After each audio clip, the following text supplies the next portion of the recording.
Salam Indonesia. Anda menyaksikan berita terkini bersama saya Pradana Adiputra. Kasus COVID-19 di Denpasar mulai menunjukkan tren penurunan. Meski demikian, kewaspadaan akan munculnya kasus baru tetap terus ditingkatkan. Terlebih sejumlah daerah di Indonesia mengalami peningkatan yang cukup signifikan. Karena itu Denpasar tak boleh lengah dengan penerapan prokes yang ketat.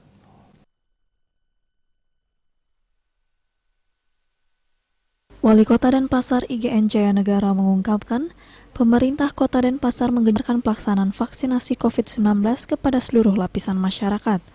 Agar efektif serta mempercepat cakupan vaksinasi, Pemkot menggandeng berbagai stakeholder mulai tingkat desa adat dan lintas komunitas serta agama agar tercapai herd immunity masyarakat. Dengan vaksinasi akan memberi rasa aman bagi warga yang berkunjung ke Kota Denpasar. Diharapkan berbagai sektor yang selama ini terdampak oleh pandemi COVID-19 segera pulih. Walaupun sudah mendapatkan vaksinasi, masyarakat agar tetap melaksanakan protokol kesehatan dengan disiplin dan ketat.